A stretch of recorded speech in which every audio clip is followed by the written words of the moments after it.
The stranger who changed everything. Marcus Bennett's life had always been built on precision, careful planning, and unwavering discipline.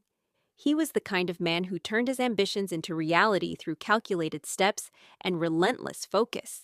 But on that particular afternoon, something happened that would shake the foundation of his perfectly ordered existence and teach him that sometimes the most important decisions we make are the ones we never plan for. Driving toward the airport in his sleek black sedan, Marcus's mind was consumed with only one thing: the strategy for his next business meeting. The numbers, the projections, the carefully crafted pitch, everything was mapped out in his head like a chess game he'd already won. Traffic was light on the interstate cutting through downtown Chicago, and he was making good time. But then, as he approached the exit near Grant Park, his eyes caught something that made his foot instinctively press the brake pedal. Standing on the sidewalk, just beyond the guardrail, was a woman holding a small child in her arms. Even from a distance, Marcus could see the desperation etched across her face. A look so raw and unfiltered that it cut through the insulated bubble of his luxury car. Her clothes were simple and worn, her posture slightly hunched as if carrying the weight of the world. But it was her eyes that held him captive.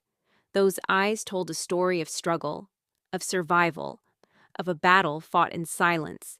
Marcus found himself pulling over to the shoulder, his heart pounding in a way that had nothing to do with the adrenaline of business deals. He sat there for a moment, his hands gripping the steering wheel, an internal war raging within him. He had a flight to catch, investors waiting, millions of dollars on the line. But something deeper, something he couldn't quite name, refused to let him drive away. Finally, he rolled down the passenger window and called out across the noise of passing traffic. "Do you need help?" The woman's head snapped up, her eyes meeting his with a mixture of fear, hesitation, and a desperate glimmer of hope. She clutched her child tighter, as if protecting him from yet another disappointment in a world that had already delivered too many. After what felt like an eternity, she spoke, her voice barely audible over the rumble of an 18-wheeler passing by. "I just need a safe place for my son. Just somewhere safe." Marcus felt something shift inside his chest, a crack in the armor he'd spent years building. He stepped out of the car, the August heat hitting him like a wall, and walked around to face her properly. The child in her arms couldn't have been more than 2 years old, with wide, innocent eyes that looked at Marcus with the kind of trust only children possess. The woman herself looked exhausted beyond measure, dark circles under her eyes, speaking of sleepless nights and endless worry. "Get in the back seat," Marcus heard himself say, his voice steady despite the chaos of thoughts in his head. "I can't leave you here like this." The woman stood frozen, her body language screaming caution, even as her situation screamed desperation. Her feet seemed rooted to the concrete, as if moving forward would somehow make her more vulnerable than she already was. But then the child whimpered softly, a sound of hunger and exhaustion, and that seemed to break through her hesitation. Slowly, carefully, as if approaching a mirage that might disappear, she made her way to the car and slid into the back seat. The child began to cry softly, a weak, tired sound that tugged at something Marcus didn't even know he had. He glanced in the rearview mirror as he merged back into traffic, his scheduled flight to New York now a fading thought in his mind. "What's his name?" Marcus asked, his voice gentler than it had been in years. The woman managed a small, exhausted smile that didn't quite reach her eyes. "His name is Evan. He hasn't eaten much today." "Evan," Marcus repeated, testing the name on his tongue. "That's a strong name. I'll make sure you both get some food." The car now pointed away from the airport and toward Marcus's estate in the upscale neighborhood of Lincoln Park. The drive was filled with silence, but it wasn't empty. It was heavy with unspoken stories, with questions neither dared to ask, with the weight of a decision that would change everything. Marcus found himself wondering what force had compelled him to stop, why this stranger's pain had penetrated the carefully constructed walls around his heart. The woman, whose name he still didn't know, seemed to be silently praying that this wasn't another mistake, another false hope in a series of crushing disappointments. When the iron gates of his mansion swung open to reveal the sprawling property with its manicured lawns and fountain centerpiece, the woman's eyes widened in disbelief. "This is where you live?" she asked in barely more than a whisper. "Yes," Marcus replied, parking in the circular driveway. But right now, it's a temporary refuge for you and Evan. Stay as long as you need to feel safe again." The woman clutched her son tighter, her eyes glistening with tears she refused to let fall. "Thank you. I don't even know how I could ever repay this kindness." Marcus retrieved a key from his pocket and handed it to her. "You don't need to repay anything. Tomorrow, we'll figure out how to help you get back on your feet. For now, just rest. You both look like you need it." She took the key as if it were made of gold, her fingers trembling slightly. "My name is Sophia," she said softly, "and this—" She looked down at Evan with infinite tenderness. "This is my whole world. I promise we won't be any trouble." "The kitchen will have food prepared for you both," Marcus said, already mentally instructing his staff. "If you need anything else, just ask the housekeeper. I have some work to finish up, but we'll talk more in the morning." As Marcus walked away from them, heading toward his home office, his confident stride remained intact, but something in his expression had shifted. There was an uncertainty there, a questioning look that hadn't existed before. He kept replaying the moment of his decision, asking himself why he'd done it. Was it simple compassion, guilt, or something deeper, something he'd been avoiding for years? Walking through the empty corridors of his mansion, corridors that had never felt quite so hollow before, he glanced back over his shoulder. The image of Sophia holding Evan refused to leave his mind, playing on repeat like a scene from a movie he couldn't turn off. He clenched his fist slightly, as if trying to physically grasp control of the emotions swirling inside him. What would tomorrow bring? How would this decision ripple through his carefully planned life? As he sat down at his mahogany desk, surrounded by awards and accolades from a successful career built on cold, hard logic, Marcus Bennett allowed himself to acknowledge a truth he'd been running from. This unexpected encounter might just be the thing that finally brought his life, the meaning it had been missing all along. The next morning arrived with Marcus making a decision that surprised even himself. He returned home early, canceling his afternoon meetings without explanation. An inexplicable restlessness had settled over him, a feeling that something important was happening within the walls of his own home, something he needed to witness. As his dress shoes clicked across the marble entryway, he paused, his senses suddenly alert. From somewhere upstairs came a sound his mansion had never held before: genuine laughter. Not the polite, measured chuckles of business dinners or the practiced laughs of cocktail parties, but real, unfiltered joy. It was a child's giggle, mixed with a woman's gentle voice, and it echoed through the high ceilings like music in a concert hall that had been silent for far too long. Marcus found himself drawn toward the sound, climbing the grand staircase with an urgency he couldn't explain.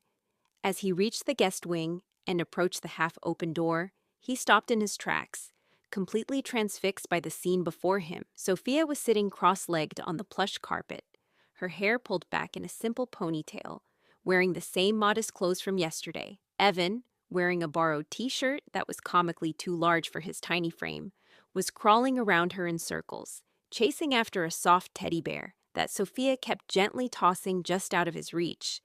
Every time his little fingers almost grasped it, she'd move it slightly, eliciting the most pure, delighted laughter Marcus had ever heard. The child's face was lit up with such innocent joy that it seemed to illuminate the entire room. Marcus stood in the doorway, completely still, absorbing this moment. When was the last time these walls had witnessed such genuine happiness? When was the last time he himself had felt anything remotely close to this simple, uncomplicated contentment? Something softened in his expression, a warmth spreading through his chest that he hadn't experienced in years. "Looks like someone's having quite the party in here," he said with a smile. Stepping into the room, Sophia's head whipped around, her eyes widening as she quickly scrambled to her feet. A flash of embarrassment crossed her face as she smoothed down her clothes, her body language shifting from relaxed to guarded in an instant. "I'm so sorry, Mr. Bennett. I didn't mean to disturb you. I was trying to keep Evan entertained, and I hope we weren't being too loud. Marcus raised his hand gently, cutting off her anxious rambling. "Disturb me? Not at all. You're both welcome to be as comfortable here as you want. This house, it could use more moments like this. It could use more life." Sophia's shoulders relaxed slightly, though uncertainty still lingered in her eyes. I was just trying to keep Evan calm. This boy never stops moving, never stops exploring. He's got more energy than I know what to do with sometimes. Evan, oblivious to the adult conversation, grabbed the teddy bear with both hands and squeezed it tightly, letting out another burst of delighted laughter. The sound made Marcus smile genuinely, a rare expression that transformed his usually serious face. But this peaceful moment, this brief window of connection, was about to shatter. The sound of the front door slamming echoed through the house like a gunshot, followed by the sharp click of expensive high heels on marble. Marcus felt his entire body tense, his jaw tightening almost imperceptibly. He knew that sound, knew that entrance. It was a signature he'd come to associate with conflict. "Marcus, we need to talk. Now!" The voice of Rebecca Hayes cut through the air with the precision of a blade, commanding, cold, and tolerating no argument. Marcus closed his eyes briefly, exhaling slowly. "I need to go," he said to Sophia, his voice apologetic. "Please, continue enjoying yourselves. Evan seems to really love that teddy bear." Sophia nodded, pulling Evan close to her as that familiar wariness returned to her eyes. The look of someone who'd learned that peace never lasted long. Marcus made his way downstairs, each step heavier than the last, preparing himself for the confrontation he knew was coming. Rebecca was already in his office, standing by the window with her arms crossed, her designer suit perfectly tailored, her blonde hair pulled back in a severe bun that matched her expression. She turned as he entered, her sharp blue eyes immediately locking onto him with accusation. "What's going on, Rebecca?" Marcus asked, closing the door behind him. "That's exactly what I want to know," she shot back, her voice dripping with suspicion. "There's an odd energy in this house. You have strangers here, a woman and a child. Explain." Marcus moved to his desk, leaning against it, casually, though his posture was defensive. "Yes, a woman named Sophia and her son Evan. They were in a difficult situation, so I offered them a place to stay for a while. It's temporary." Rebecca's laugh was sharp and humorless, laced with contempt. "You've got to be kidding me. Are you really still this naive, Marcus? Don't you see what's happening here? She's probably playing you, taking advantage of your bleeding heart.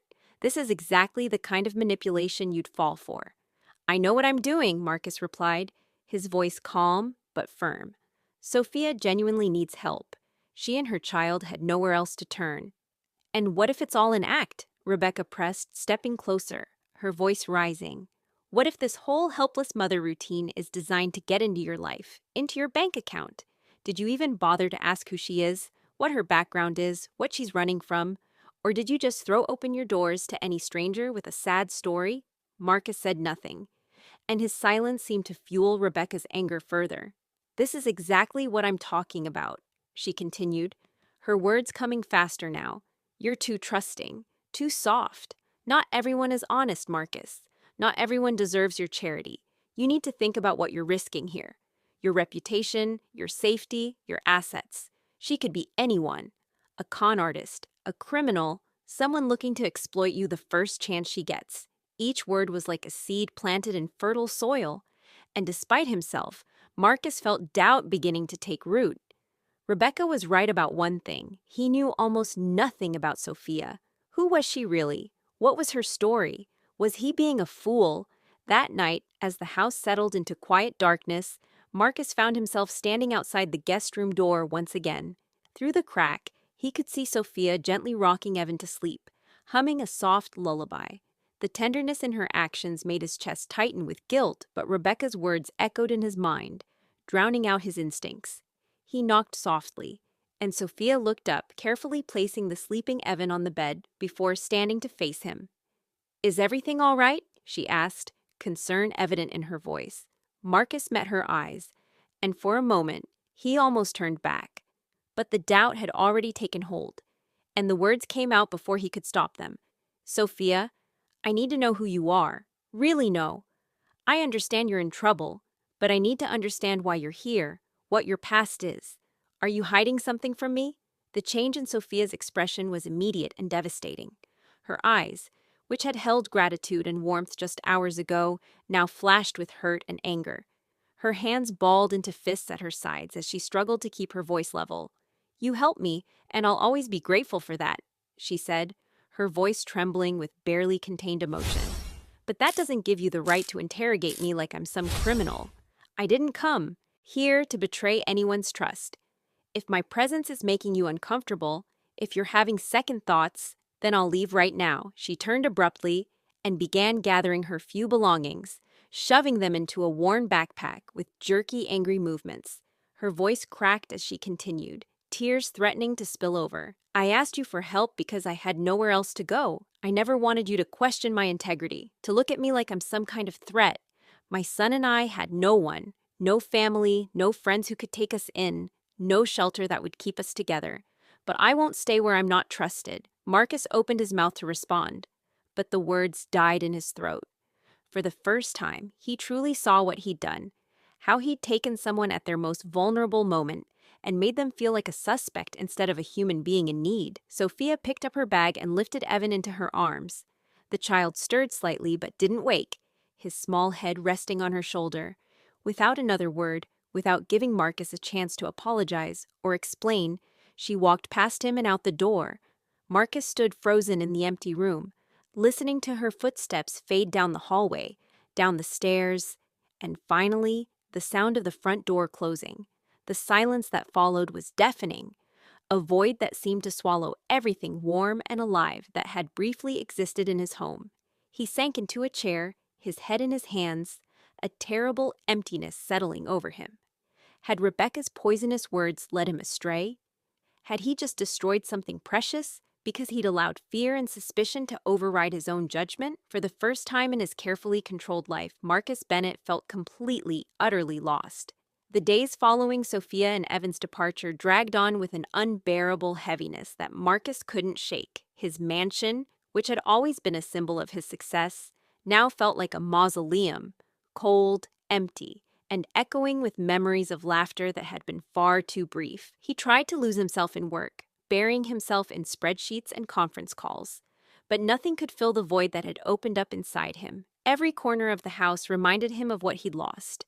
The guest room where Evan had played, the kitchen where Sophia had gratefully accepted a warm meal, even the teddy bear, left behind in the chaos of their departure, sat on a hallway table like an accusation, a reminder of his failure to trust, to believe, to see the truth that had been right in front of him. Late one evening, unable to sleep, Marcus found himself in his office, staring at a photograph on his desk, one of his parents taken years ago before they passed. His father's arm was around his mother's shoulders, both of them smiling with a contentment that came from a life lived with purpose and compassion. His mother had always taught him that true kindness required no justification, no investigation, no proof. It required only the courage to act when someone needed help. In that moment, sitting in the dim light of his study, Marcus made a decision. He wasn't going to let this end in regret and emptiness. He was going to find Sophia and Evan, learn the truth, and if he'd been wrong, when he'd been wrong, he would make it right. The next morning, Marcus hired a private investigator, a discreet professional who came highly recommended. "I need to find someone," Marcus said, providing the few details he had. "But more than that, I need to know her story. Not because I doubt her, but because I need to understand what she's been through." 5 days later, a thick manila envelope arrived at his office. Marcus's hands trembled slightly as he opened it, pulling out page after page of documentation, photographs, and reports. As he read, his world tilted on its axis, and shame washed over him in waves so powerful he had to steady himself against his desk. Sophia Chen, that was her full name, had once been a promising medical student at Northwestern University, top of her class, with a bright future ahead of her. The photos showed a younger version of her, smiling confidently in a white coat surrounded by friends, holding awards for academic excellence. She'd had dreams of becoming a pediatrician, of dedicating her life to helping children, but then tragedy struck with cruel precision. Her parents, Chinese immigrants who'd built a successful restaurant in Chinatown, were killed in a devastating car accident on the Kennedy Expressway. In one terrible moment, Sophia lost not only her family, but her financial support for school. The grief and debt overwhelmed her, forcing her to drop out just months before graduation. What followed was even worse. Desperate and vulnerable, she'd fallen into a relationship with a man named Derek Morrison, a man who'd initially seemed like her salvation, but who had turned into her nightmare. The reports detailed a pattern of domestic abuse, financial exploitation, and psychological manipulation. Derek had isolated her from her remaining friends, controlled every aspect of her life. And when she discovered she was pregnant, he'd become even more volatile. The police reports made for difficult reading, multiple calls to their apartment, restraining orders that were never enforced, hospital visits with injuries Sophia had been too afraid to explain honestly. When Evan was born, Sophia had finally found the courage to escape, fleeing in the middle of the night with nothing but her infant son and the clothes on her back. She'd been living in shelters, in her car, anywhere she could find safety, working odd jobs under the table, because Derek was searching for her, using his connections to track her bank accounts and employment records. The day Marcus had found her on that street corner, she'd been evicted from the last women's shelter that would take her. They'd reached their maximum capacity and could no longer accommodate her and Evan. She had literally had nowhere to go, no family to call, no resources left. She'd been standing on that sidewalk trying to decide whether to go to the police station and risk Derek finding out her location, or to spend another night sleeping in the park with her baby. As Marcus finished reading the last page, tears were streaming down his face. Tears of rage at what she'd endured, tears of shame at how he'd treated her, tears of grief for the judgment he'd passed on an innocent woman who'd already suffered more than anyone should have to bear. "What have I done?" he whispered to the empty room. "How could I have doubted her? How could I have looked into her eyes and seen anything but the truth?" He didn't waste another moment. Grabbing his car keys and the investigator's report, which included her current address, a rundown motel on the outskirts of the city, Marcus ran to his car with more urgency than he'd felt about anything in years. The drive seemed to take forever, though it was less than 40 minutes. When he pulled up to the Riverside Motel, his heart sank at the sight of the crumbling building, the flickering neon sign, the obvious disrepair. This was where she'd been forced to go after leaving his mansion, from safety back to desperation. He knocked on the door of room 217, his heart pounding so loudly he could hear it in his ears. For a moment, there was silence, and he feared she might not even be there. Then he heard movement, and the door opened a crack, the chain lock still engaged. Sophia's face appeared in the gap, and the emotions that flashed across her features were almost too much to witness: shock, pain, confusion, and underneath it all, a flicker of something that might have been hope, though she was clearly trying to suppress it. "Marcus," she said quietly, her voice neutral, guarded. "Sophia, please, I need to talk to you. I've made a terrible mistake." His voice cracked with emotion. "I've learned everything. About Northwestern, about your parents, about Derek, about everything you've survived. And I'm so sorry for how I treated you." Sophia's eyes widened slightly, fear flickering across her face. "How do you know about— You investigated me." "Yes," Marcus admitted, not trying to hide it. "But not because I didn't trust you. Because I needed to understand the truth, and because I couldn't live with myself after what I did to you." She started to close the door, but Marcus placed his hand gently against it. Not pushing, just a plea for her to listen. "You had every right to question me," Sophia said, her voice thick with unshed tears. "I'm a stranger who you helped out of kindness, and I—" "No," Marcus interrupted firmly. "I had no right. You were vulnerable, you were asking for basic human compassion, and instead of continuing to offer that, I let someone else's cynicism poison my judgment. I let Rebecca's suspicions make me forget what my own heart was telling me, that you were genuine, that you were strong, that you were exactly who you appeared to be, a mother fighting to protect her son."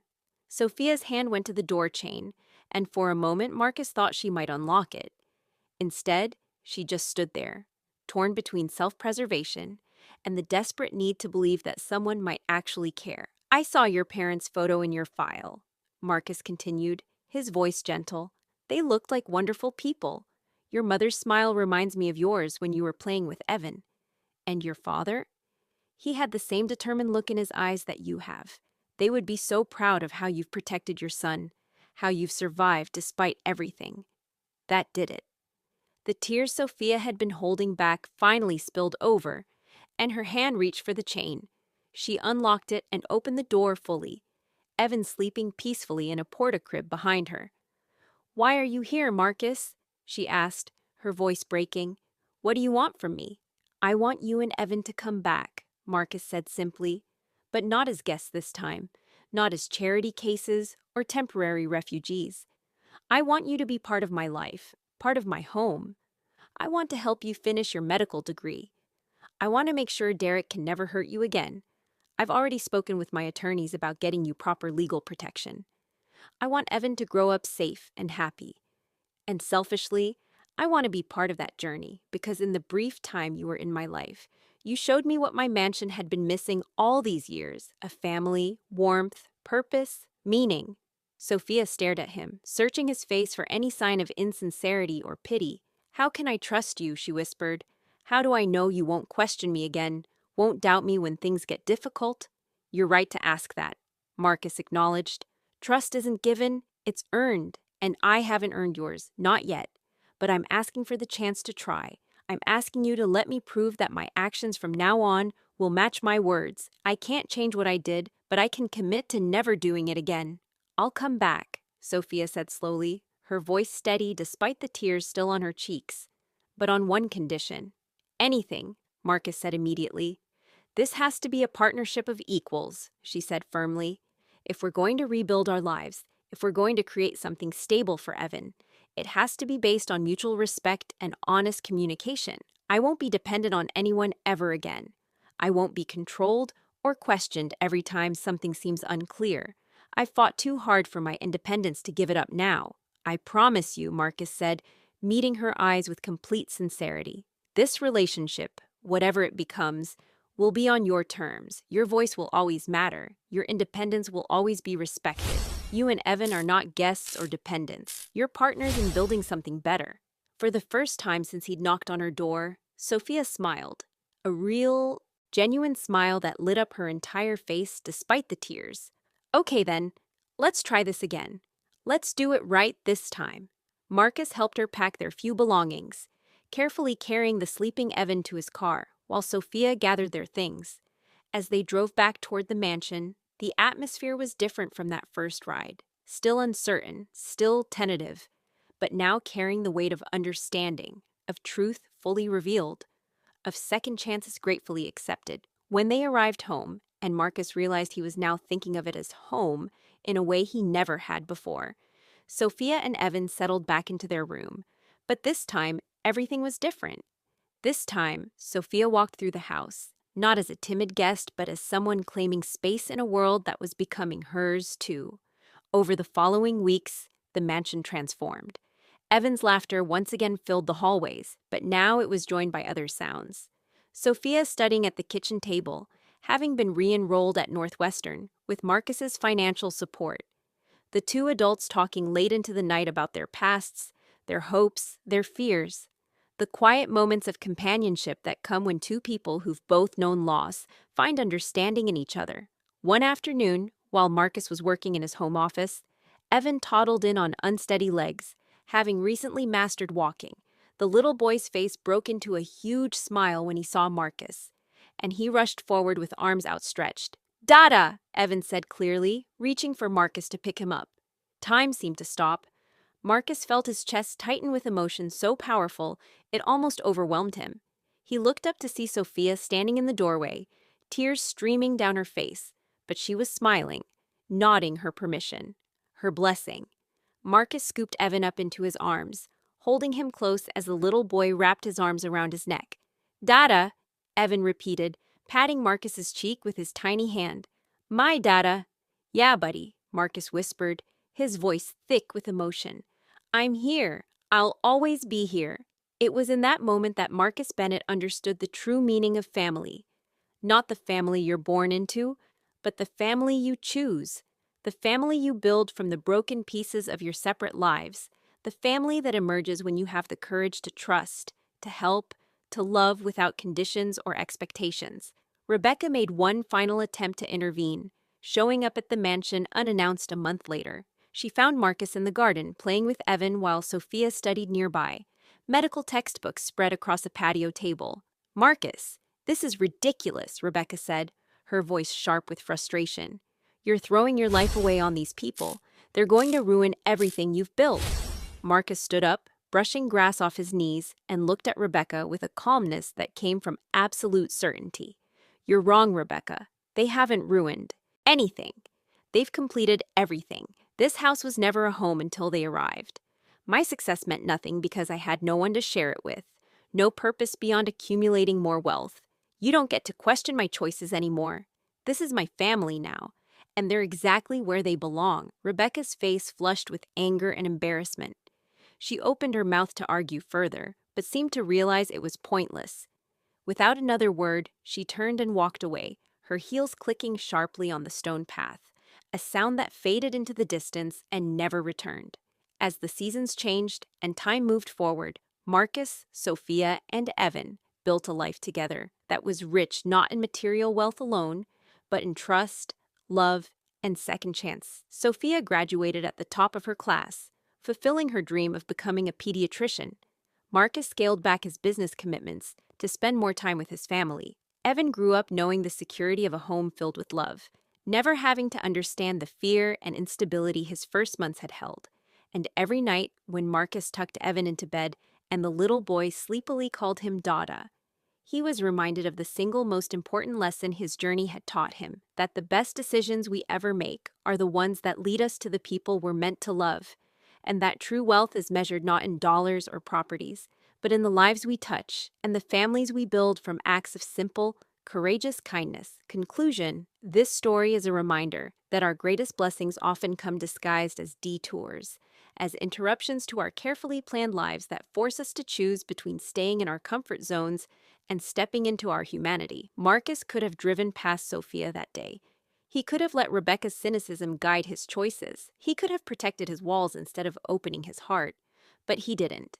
And in choosing compassion over suspicion, in choosing to believe instead of doubt, in choosing to offer second chances when he himself needed one, Marcus found what he'd been missing all along: a family, a purpose, and a love that transformed his house into a home. The truth is, we all have moments like Marcus had on that highway, moments when someone needs us, when we have the power to change a life with a simple act of kindness. The question is, will we have the courage to stop? Will we risk our comfort for someone else's safety? Will we choose trust over fear? Sometimes the greatest adventures don't take us away from home. Sometimes they bring home to us in ways we never expected, through people we never planned to meet, in moments that weren't on our schedules, but were always part of our destiny. If this story touched your heart and reminded you of the power of compassion and second chances, please subscribe to our channel and hit that notification bell so you never miss another inspiring story. Drop a comment below and tell us about a time when a stranger's kindness changed your life, or when you took a chance on helping someone who needed it. Your story might inspire someone else to be the Marcus in someone's life. And if you have suggestions for future stories or topics you'd like us to explore, please share them in the comments. Every story we tell is an opportunity to remind ourselves of our shared humanity, and we want to bring you the content that resonates most deeply with your own journey. Until next time, remember, the best chapters of our lives often begin with unexpected encounters and the courage to choose compassion over convenience. See you in the next story.